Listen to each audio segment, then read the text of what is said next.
Good afternoon, friends. Today I am doing one more topic. Its name is moment of inertia. On moment of inertia, we may get at least one question. It is one of the most important topic, and so many students get confused during solving the problems. So today I try to explain it completely, clear all the doubts, all the questions regarding the moment of inertia. So what actually the moment of inertia is? It is denoted by I. Moment of inertia is denoted by I. It is denoted by I. Okay. So this moment of inertia we define in the case of rotational motion, not a linear motion. We define it in the case of rotational motion. It means whenever a body is revolving about the fixed axis. For example, like this. This is a particle of mass m, and this particle is rotating about this fixed axis by making a radius r. Okay, by forming a circle of radius r. So in this case, what happens during the rotational motion of the body, there is a property by virtue of which the body opposes the change in the rotational motion. The body opposes the change in the rotational motion. So that property by virtue of which a body in rotational motion opposes the change in rotational motion is called as moment of inertia. It is called as moment of inertia. It is denoted by I. Then how do we measure the moment of inertia? Say here is one particle of mass m1, here is one particle of mass m2, here is one particle of mass m3. Now all these particles are rotating about this axis of rotation. This is the axis of rotation. Okay, this is the axis of rotation about which all the three particles are moving. All the three particles are moving. Say what is the, how do we measure the moment of inertia of all the three particles? Say this body is executing circular motion about this axis of rotation. So what is the perpendicular distance? You measure the perpendicular distance. Say this perpendicular distance is r1. So the moment of inertia of mass m1 is equal to the product of mass of the body and square of the perpendicular distance from the axis of rotation.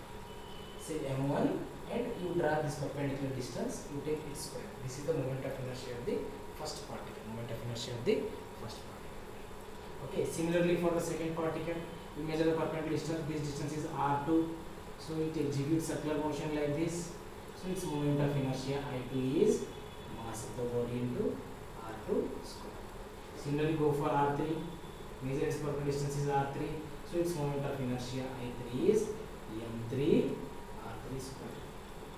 So like that, whenever a rigid body made up of large number of particles, to calculate the total moment of inertia of the body, what we have to do?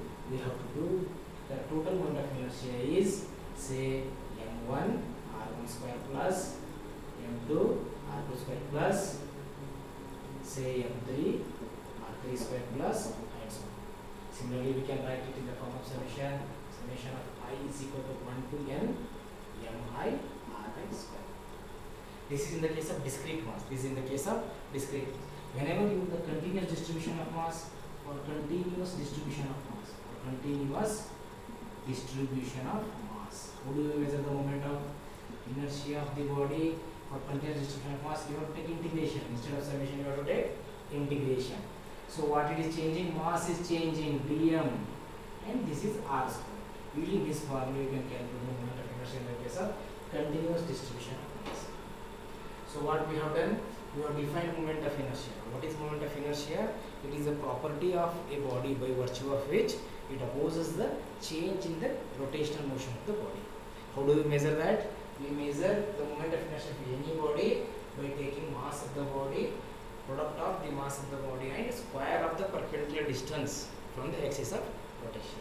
So these are the discrete m1 r1 square, m2 r2 square, m3 r square. Perpendicular distance we have to measure. If here is the body, we have to measure perpendicular distance from the axis of rotation. So this is the continuous distribution of mass. This is the formula, very important formula. Say you do one thing. If this is the axis of rotation, if any particle lies on the axis of rotation, its moment of inertia, say this is a mass of 6 kilogram lying at this point, say 0, 0. What is the moment of inertia of this particle above this axis of rotation? You must write it as 0 because there is no perpendicular distance. There is no perpendicular distance. Perpendicular distance is 0. If particle lies on the axis of rotation, moment of inertia is 0. Whenever you measure, say here is one particle and your distance is say r1. You know its mass is m1. Then you can write moment of inertia is m1 r1 square. Otherwise, you can take it as 0. Very simple thing. Perpendicular distance and mass. Take square of perpendicular distance and mass. M r square is gives you the moment of inertia. So this is this. A few questions arises. On what factors does moment of inertia depends, and on what factor does it not depend? So moment of inertia depends on the very important thing, axis of rotation and mass of the body, distribution of mass of the body, density, size and shape of the body, and all these factors moment of inertia depends. And on what factor it does not depend? It does not depend on the angular velocity, angular acceleration, angular momentum. Okay, on these factors moment of inertia does not depend. So one more thing, this moment of inertia, we know there are two types of motion. One is linear motion, another one is circular motion, rotatory motion. In case of linear motion, we define mass. Mass is the property which opposes the moving body, change in the linear motion of the body. Like mass in linear motion, moment of inertia plays the same role in rotatory motion. It opposes the change in the rotational motion of the body. I tell you a few things.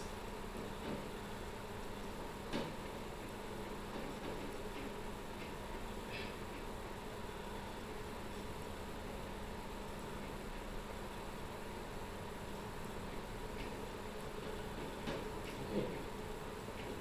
So how do you measure? Say let us compare linear motion and rotational motion. So in linear motion, how do you measure the velocity? Or you take the acceleration. Acceleration is equal to change in velocity by time. But in the case of circular motion, say this is linear motion and here is rotatory motion. Rotatory motion. So alpha is equal to, we write d omega by dt. Omega is angular velocity. Similarly, force. How do you measure force? Mass into acceleration. How do you measure force? Mass into acceleration. Okay. And here, in place of force, we measure torque. How do you measure torque? Moment of inertia into angular acceleration. Look, here mass in linear motion, but here moment of inertia in rotatory motion. Force is in comparison with the torque. In place of mass, I write moment of inertia, and acceleration is greater. Similarly, define work.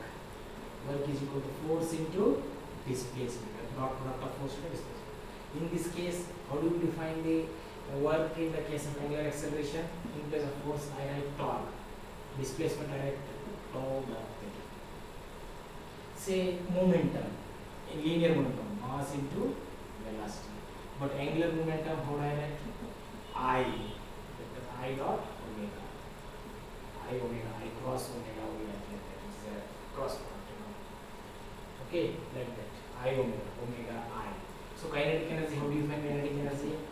Half mv square.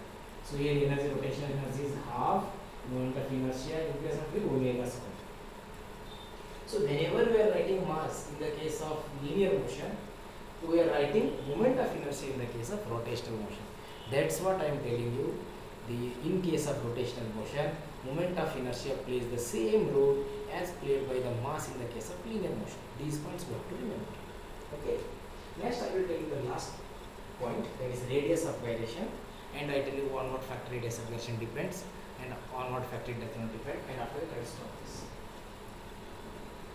Radius of gyration is a very simple definition.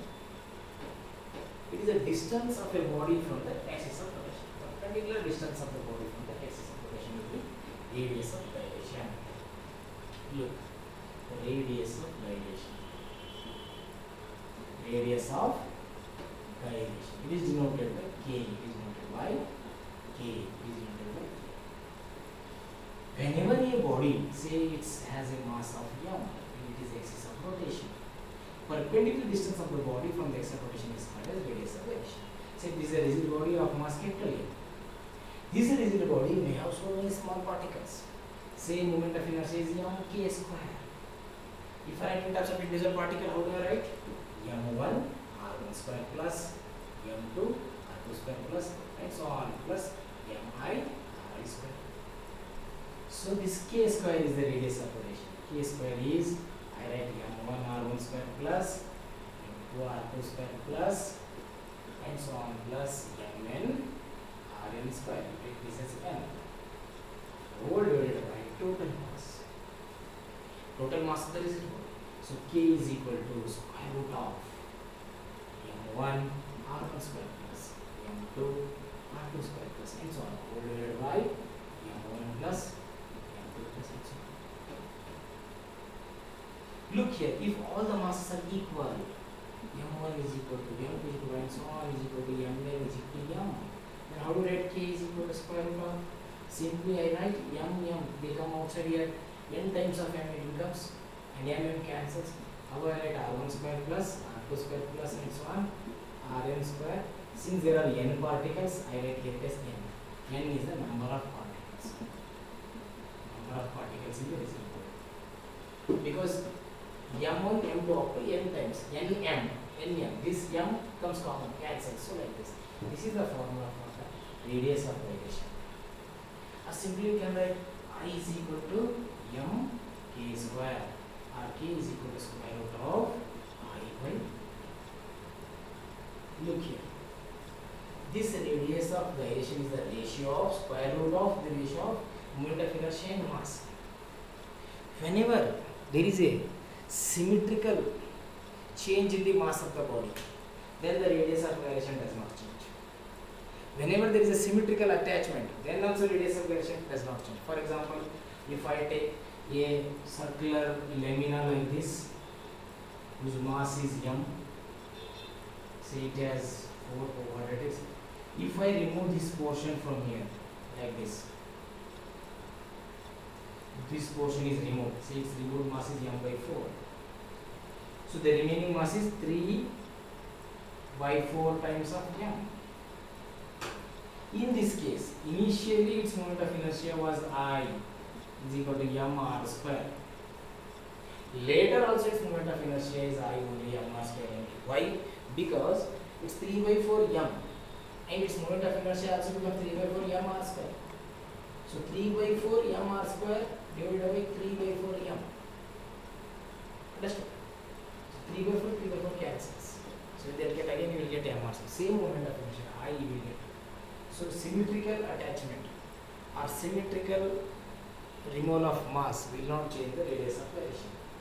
As I said, radius of gyration is independent of mass of the body. Mass of the body के ऊपर dependent नहीं है. It depends upon the distribution of mass.